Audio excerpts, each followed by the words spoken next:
Bueno, un cordial saludo para el profesor, para todas las personas que estarán de una u otra manera escuchando este video en el cual hablaremos un poco acerca de los rasgos de la cultura contemporánea. Pues es realmente como la lectura propuesta por el profesor, la cual me pareció muy interesante. De pronto hemos venido siguiendo como una línea consecuente de lo que ha sido el desarrollo del humanismo, el aporte que ha sido este para la sociedad, para la cultura, de pronto también la posibilidad de conocer un poco acerca de lo que es para nosotros el hecho de encontrarnos en una relación social con otro, ¿sí? Eso es lo que marca, pues digamos, nuestro ser como humanos, ¿sí? Lo que nos puede diferenciar. Ya hemos ahondado, ya hemos conocido diferentes definiciones de humano, ¿sí? Y dentro de estas está la gran diferencia que se plasma respecto a otros seres que nos acompañan en la naturaleza, dentro de este mundo natural, y es el hecho de poder pensar, de poder razonar. Y eso es en lo que yo pienso que voy a basar la reflexión en el video de hoy. Pues bien, me parece supremamente interesante la expresión de extradicionalización, que parece incluso enredado a la hora de pronunciarlo, pero que es más enredado a la hora de comprenderlo. Y no enredado en el sentido de que sea una cosa pues supremamente inalcanzable racionalmente hablando o intelectualmente hablando, sino que es complicado comprenderlo porque cada uno de nosotros está arraigado a ello mismo, a una tradición. Para contextualizarnos un poco, hay que entender que ya hemos venido hablando un poco de lo que es la homogenización funcional de nuestro tiempo, ¿sí? Estamos hablando de todo esto de a partir de nuestro tiempo, ¿cierto? Es decir, de una cultura contemporánea. Y para comprender una cultura contemporánea es importante comprender el término de, primero, homogenización, segundo, globalización, y ese aliado al pluralismo y al relativismo. Entonces, a grosso modo, a grandes rasgos, hablar de la homogenización funcional es hablar sencillamente de la posibilidad que tiene el ser humano de relacionarse con otros, de inclinarse hacia unas prácticas, hacia unos hábitos, hacia una cultura, hacia unas tradiciones que son consecuentes o que son consecuencia más bien de lo que él como ser humano ha venido adquiriendo, absorbe, casi que resulta ser inherente a él por el solo hecho de existir en un lugar en específico, ¿sí? Cuando uno nace, no tiene la posibilidad de escoger dónde nace. No es como que uno puede mirar un catálogo, como que uno puede observar un catálogo de tal manera que uno pueda decir, hey, me llama la atención esta cultura, me llama la atención esta propuesta, me llama la atención esta intención de fe, me llama la atención estas prácticas religiosas. ¿Cierto que no? Entonces, al no poder elegir, simplemente nosotros estamos ligados en una primera experiencia a ciertas propuestas que nuestros antepasados, y hablamos de nuestros padres, nuestros abuelos, ¿cierto? Nuestra propia familia, la cual nos ha precedido en la existencia, pues nos están arraigando, nos están mostrando, nos están enseñando. Es así como nosotros tenemos que entender que esta cultura occidental está arraigada a unas prácticas, está arraigada a unas concepciones, está arraigada a una religión, ¿sí? No podemos culpar a nuestros padres, no podemos culpar a nuestros antepasados, no podemos culpar a nuestra cultura del hecho de que hoy nos agrade o no nos agrade las prácticas y las propuestas religiosas y las propuestas de fe que a nosotros se nos están presentando. Eso se está dando sencillamente porque a nosotros nos lo enseñaron, porque a nuestros padres se lo enseñaron, porque a nuestros abuelos y a nuestros antepasados se les han enseñado en un proceso que culturalmente se ha llamado colonización. ¿Sí? Lo segundo, la globalización cultural. La globalización cultural no precisamente se puede comprender como una moda, aunque tenga muchas características en común, ¿cierto? La globalización simplemente está dividida como en dos vertientes, que particular. Uno, hay prácticas que a nosotros nos llaman la atención, nos atraen, nos gusta, llámese música, llámese formas de vestir, llámese propuestas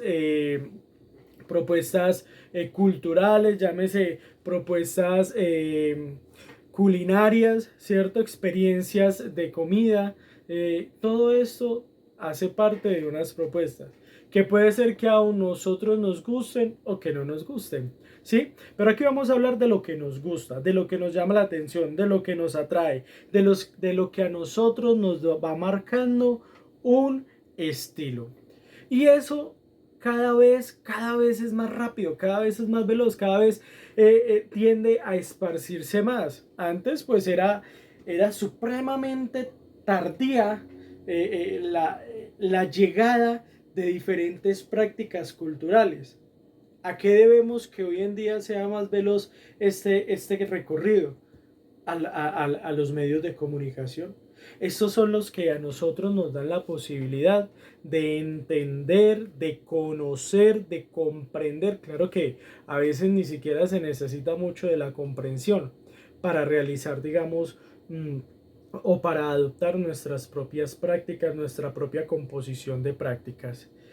Sin embargo, hay como un dualismo ahí, ¿cierto? Hay como un paralelismo frente a esto, y es el hecho de que a veces nosotros mismos por naturaleza no queremos o no abandonamos nuestras propias tradiciones. Hay otra cosa que a mí me llamó muchísimo la atención y de pronto es en lo que más quiero enfatizar, aunque parece que ya estuviera enfatizando en lo anterior, y es, volvemos y retomo el concepto: destradicionalización y flexibilidad cultural. Esa destradicionalización y esa flexibilidad requiere de que nosotros tengamos la capacidad de reflexión, ¿sí? Cito una frasecita, digamos, que encontré en este texto, y es: la elección demanda reflexión. Incluso en el texto decía: la elección en libertad, la elección libre demanda reflexión. Y me atrevería yo a afirmar o a complementar: es casi que consecuencia, es casi que consecuente, es decir, es un acto, la reflexión resulta ser consecuente. Si yo tengo la posibilidad de analizar, de interpretar un contexto, implícitamente yo ya tengo que hacer el proceso de reflexión a la hora de entender qué es lo que debo hacer. Ese es un reto muy grande cuando hablamos de la cultura contemporánea, ¿sí?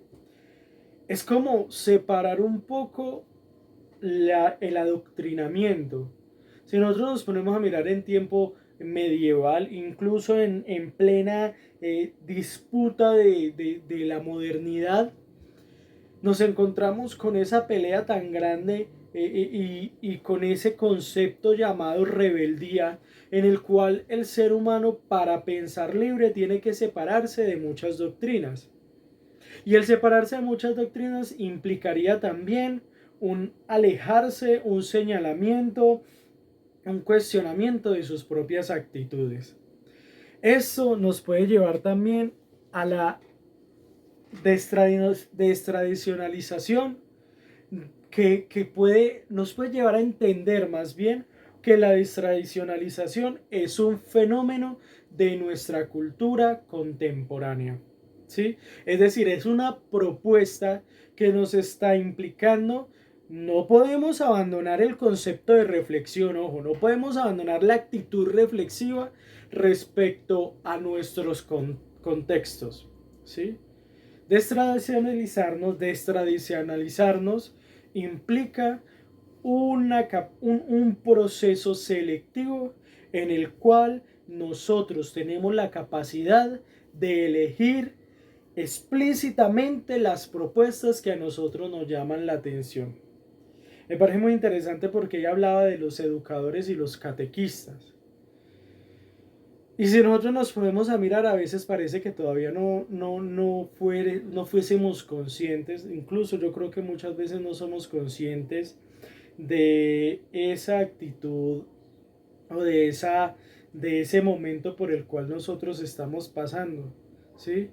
A veces parece y nosotros a veces nos encontramos con catequistas y con educadores que siguen sosteniéndose en su virtud tradicional, en su metodología tradicional y en sus conceptos tradicionales. Y no está para nada mal. Tenemos que comprenderlo. Hablábamos ahorita de una cultura arraigada a la tradición, ¿sí?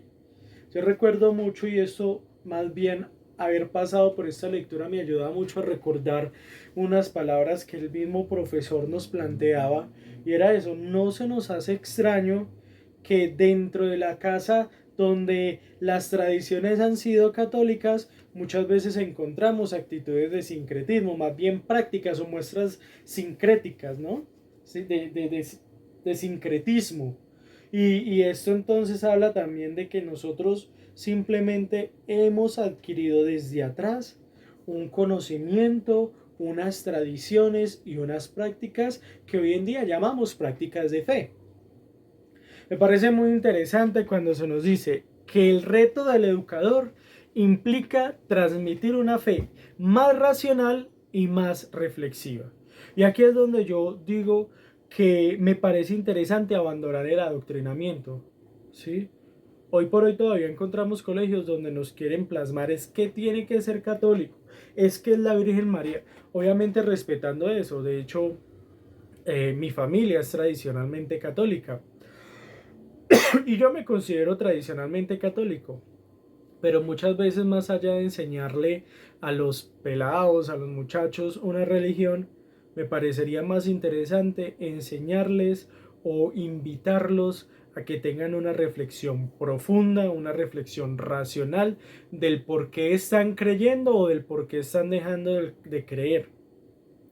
Yo comparto a modo de experiencia personal que muchas veces yo me encontré porque yo tuve la oportunidad de tener experiencia en el campo de la educación. Muchas veces me encontré con estudiantes los cuales no tenían claridad del por qué no creen. Entonces me parece muy particular porque más allá, pues a una persona que cree es muy fácil interpelarlo y cuestionarlo, y posiblemente para él también va a ser fácil encontrar motivos del por qué cree, del por qué se siente católico, del por qué adoptó otra religión, ¿cierto? Pero a veces, así como las religiones a veces también resultan ser modas, yo recuerdo en mi tiempo como en el colegio empezaron a ir es que a las cruzadas cristianas, cuando yo estudiaba, ¿no? Y estos invitaban a eso y resultó ser una moda, casi que una guerra, una batalla entre los que iban al grupo juvenil de la parroquia y los que iban a las cruzadas. Y estos invitaban a estos a tener como su experiencia y resultaba ser un intercambio cultural y un intercambio religioso bien interesante. Hoy en día yo a veces pienso que el ateísmo resulta ser también una moda. Una moda en el sentido en que, con todo respeto, ¿cierto? Pero el que muchas personas dicen no creo, y eso creen que los hace más interesantes. Piensan que los hace personas intelectualmente más interesantes o más inteligentes, ¿sí? O más atractivas, ¿sí? ¿Por qué? Porque resulta ser una moda que hoy se relativice el término de la fe. Entonces, a partir de esto, yo, para ir finalizando, yo siento que no existe cultura sin tradición, ¿sí? De hecho, yo me atrevería a afirmar, y es posible que se haya afirmado en otras ocasiones, que la tradición sostiene la cultura, ¿sí? La tradición es la que hace que esas bases de la cultura vayan esparciendo sus raíces. Es muy importante conocer la cultura para poder interpretar los contextos. y sobre todo los contextos históricos. Es más, es muy importante conocer la historia para tener las bases fundamentales, para tener las bases sólidas, para tener las bases intelectuales y racionales que nos ayuden a comprender y a adquirir una verdadera convicción y una verdadera elección a la hora de encaminarme por un rasgo cultural determinado. Esta es pues mi presentación, esta es pues mi exposición y mi reflexión respecto a lo que yo pude leer, con lo que más me llamó la atención, que fue el punto referente a los rasgos de la cultura contemporánea. Muchas gracias.